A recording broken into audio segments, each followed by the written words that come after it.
सबसे पहले भगवान भोलेनाथ के चरणों में प्रणाम करती हूँ, मेरा प्रणाम स्वीकार हो।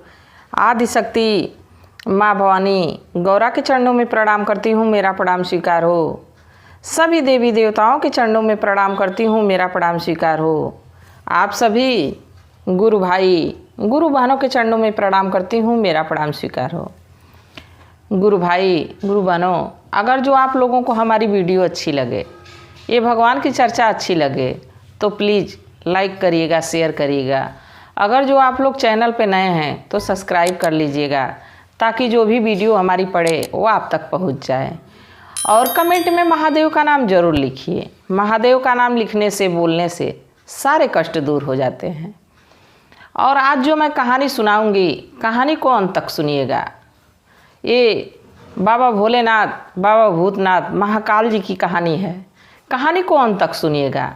कहानी के अंत में कुछ गुरु भाई गुरु बहन कमेंट किए हैं, मैं उनका नाम महादेव के चरणों में अर्जी लगाऊंगी, तो प्लीज़ कहानी को पूरा सुनिएगा। देखिए गुरु भाई गुरु बहनों, उज्जैन नगरी में महाकाल बाबा भूतनाथ का बहुत भव्य मंदिर है। और ये मंदिर बहुत पूर्वज जो है, बहुत इसको जतन से, बहुत लोगों से बचाए, तब आज महाकाल वहाँ स्थापित हैं। जैसे कि इल्तुतमिश, औरंगजेब, ये जो मुग़ल शासन था, मुग़ल शासन जब किए तो तोड़ के वहाँ पे मस्जिद भी बना दिए थे।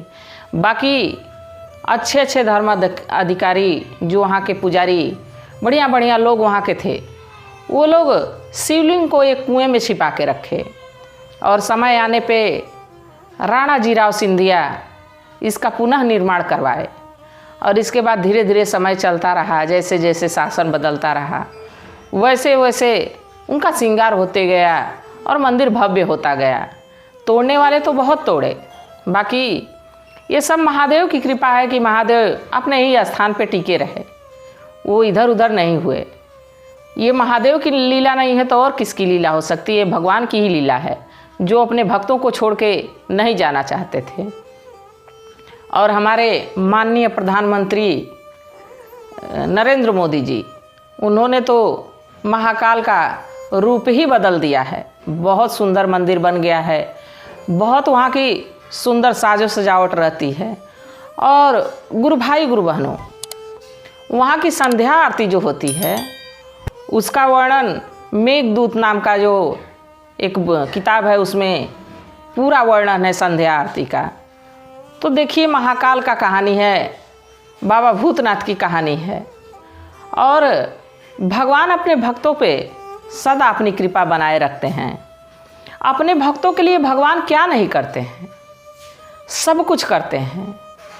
देखिए गुरु भाई गुरु बहनों, एक श्वेत मुनि थे, समाप्त आयु वाले, उनकी आयु समाप्त हो गई थी। बाकी भगवान को अपने लगन से, अपने प्रेम से, अपनी प्रीति से, अपनी भक्ति से भगवान को जीत लिए थे। और वो मृत्यु पे विजय पा गए थे। लोग कहते हैं कि भगवान हमको ये नहीं दिए, भगवान हमको वो नहीं दिए, पर क्या हम में वो गुण है? क्या हम में वो भक्ति है? अगर जो भगवान से हमको प्रीत है, हमारे अंदर वो योग्यता है, पात्रता है, तो भगवान ज़रूर हमारी मदद करेंगे। हर वक्त वो तो 24 घड़ी हमारे लिए बैठे रहते हैं, हमारे लिए खड़े रहते हैं, अपने भक्तों को कभी निराश नहीं करते हैं। अगर जो हमारे अंदर वो गुण है तो भगवान ज़रूर साथ देंगे। और ये कहानी सुनने के बाद अगर जो आप लोगों को भगवान पे थोड़ा भी विश्वास, थोड़ा भी भरोसा होगा, तो भगवान ज़रूर आप लोगों का साथ देंगे। जैसे श्वेत मुनि तो एकदम मृत्यु के कगार पे खड़े थे, बाकी भगवान भोलेनाथ की कृपा से वो मृत्यु पे भी विजय पाए। तो हम आप और भरोसा करें तो भगवान हमारे साथ क्यों नहीं रहेंगे?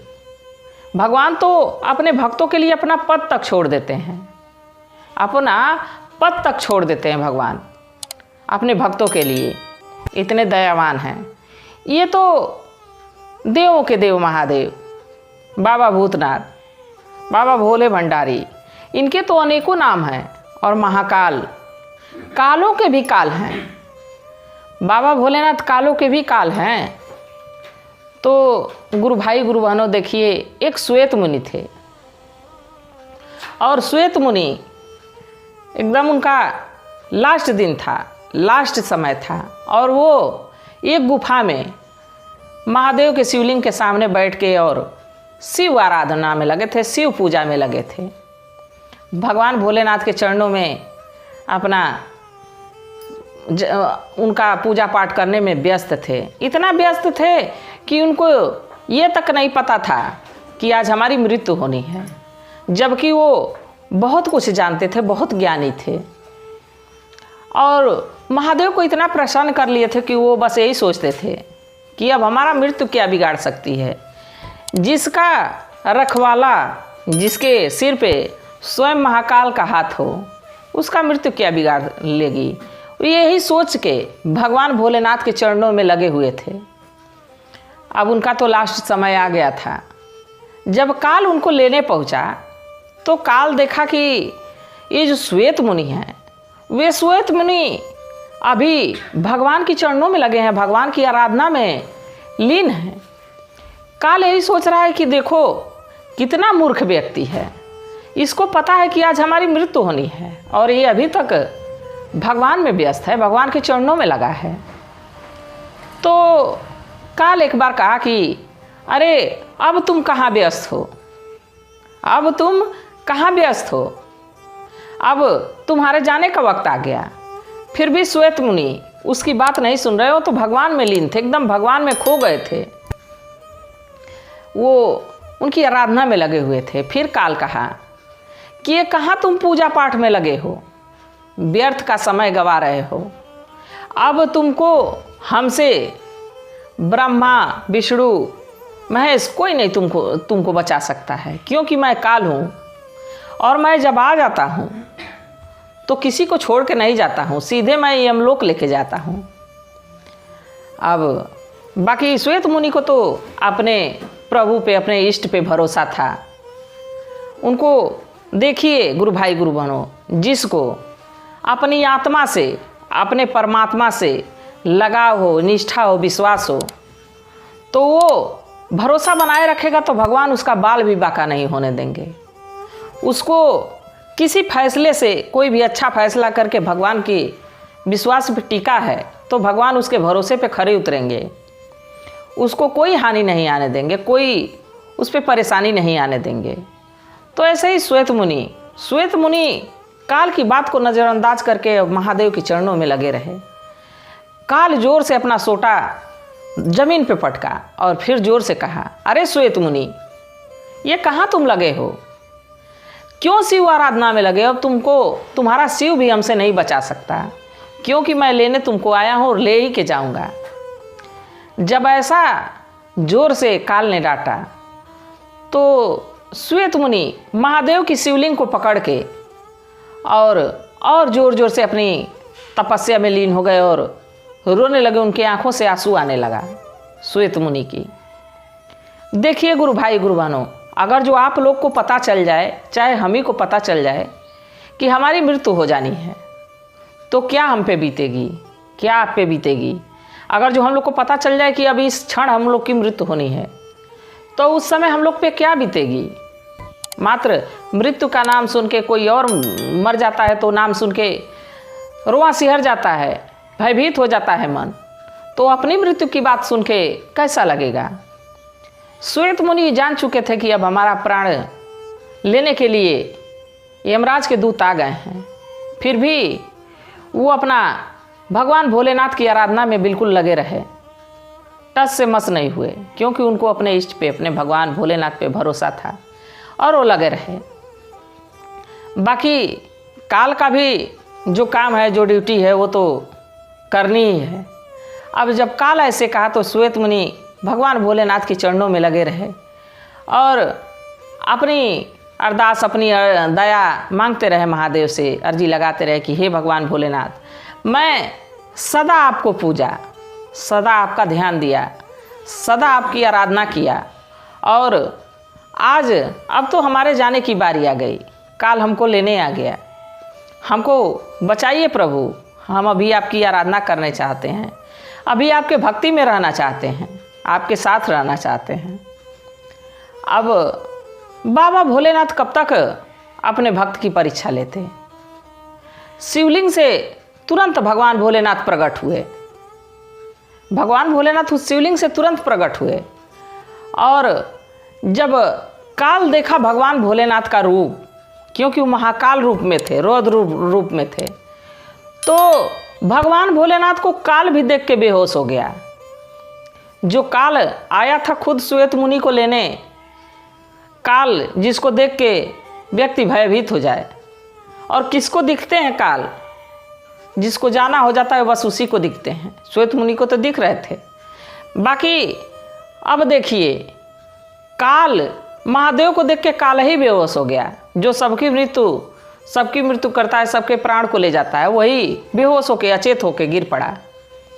और श्वेत मुनि जब देखे भगवान भोलेनाथ को तो उनके चरणों में गिर के और अपनी भक्ति के लिए आराधना करने लगे। अब उनका ये रौद्र रूप देख के माँ देवी पार्वती कहीं कि अरे प्रभु, ऐसा आप कर देंगे तो सृष्टि का नियम बिगड़ जाएगा, सृष्टि पे घोर अत्याचार होने लगेगा। आप अपने भक्त को बचाए, अच्छा किए, बाकी अगर जो काल को भी मार देंगे, काल नहीं रहेगा तो जीवन और मरण का जो प्रक्रिया है वो ख़त्म हो जाएगी। तो महादेव को निवेदन करते करते, उनसे आग्रह करते करते माँ भगवती भगवान भोलेनाथ को शांत की। इसके बाद श्वेत मुनि को तो वरदान मिला ही कि आप सदा अमर रहेंगे, बाकी अब काल को भी भगवान भोलेनाथ मुक्त किए। काल भी उठा और अपने लोक को गया। तो देखिए गुरु भाई गुरु बहनों, जैसे महादेव अपने भक्तों पे आस्था और विश्वास पे, भरोसा पे खरे उतरते हैं, वो कभी अपने भक्तों पे कुछ नहीं ऐसा अनिष्ट होने देते हैं, अगर जो उन पे विश्वास है, भरोसा है। तो गुरु भाई गुरु बहनों, कहानी कैसी थी ज़रूर बताइएगा। और जैसा कि मैं कही थी, कुछ गुरु भाई गुरु बहन कमेंट किए हैं, मैं उनका नाम भगवान भोलेनाथ के चरणों में अर्जी लगाऊंगी। तो देखिए गुरु भाई गुरु बहनों, सिंपी कुमारी कमेंट करने के लिए बहुत बहुत धन्यवाद। गुरु बहना, मैं भी महादेव से प्रार्थना करती हूँ कि हे शिव गुरु, हे भोलेनाथ, इन पे, इनके पूरे परिवार पे अपनी दया दृष्टि बनाए रखिएगा, सदा इनको स्वस्थ रखिएगा, खुश रखिएगा। और इनोसेंट गर्ल कमेंट करने के लिए बहुत बहुत धन्यवाद। मैं महादेव से प्रार्थना करती हूँ कि आप पे, आपके पूरे परिवार पे भगवान भोलेनाथ सदा अपनी दया बरसाते रहें, अपना आशीर्वाद बनाए रखें। और सुशीला मिश्रा, सुशीला गुरु बहना कमेंट करने के लिए बहुत बहुत धन्यवाद। मैं महादेव से प्रार्थना करती हूँ कि हे शिव गुरु, हे भोलेनाथ, इन पे, इनके पूरे परिवार पे अपनी दया दृष्टि बनाए रखिएगा, इनको सदा खुश रखिएगा, जहाँ भी रहें ये खुश रहें, स्वस्थ रहें, मस्त रहें। और पिंटू कुमार, पिंटू गुरु भैया, बहुत बहुत धन्यवाद कमेंट करने के लिए। मैं महादेव से प्रार्थना करती हूँ कि हे भोलेनाथ, हे शिव गुरु, इन पे, इनके पूरे परिवार पे अपनी दया दृष्टि बनाए रखिएगा, सदा इनको खुश रखिएगा। वर्षा सिंह, वर्षा एक पढ़ने वाली छात्रा हैं, बहुत बहुत धन्यवाद आप कमेंट की इसके लिए, आप कहानी देखी महादेव की, इसके लिए बहुत बहुत धन्यवाद। और देखिए आप कमेंट की हैं कि मैं परीक्षा में अच्छे नंबर से पास हूँ। तो देखिए, अगर जो आप अच्छा लिखी हैं, अच्छी पढ़ाई की हैं, तो अच्छा नंबर तो मिलेगा। बाकी महादेव की जहाँ तक बात है, महादेव कहते हैं कि कर्म करो, फल की इच्छा मत करो। अगर जो कर्म कोई अच्छा करता है तो उसका फल अच्छा ही मिलता है। तो मैं भी महादेव से प्रार्थना करूँगी कि हे शिव गुरु, हे महादेव, इनकी जो भी अर्जी है उस पे इनका विश्वास, इनका भरोसा बना रहे, इसके लिए अपना आशीर्वाद, अपनी दया ज़रूर बरसाइएगा। और सुमित्रा गुरुबाना, इनके पूरे परिवार के लिए मैं महादेव से प्रार्थना करती हूँ कि हे शिव गुरु, हे भोलेनाथ, इन पे, इनके पूरे परिवार पे सदा अपनी कृपा बनाए रखिएगा, सदा अपना दया बरसाते रहिएगा। इसी कामना के साथ कहानी कैसी थी ज़रूर बताइएगा गुरु भाई गुरु बहनों। हर हर महादेव।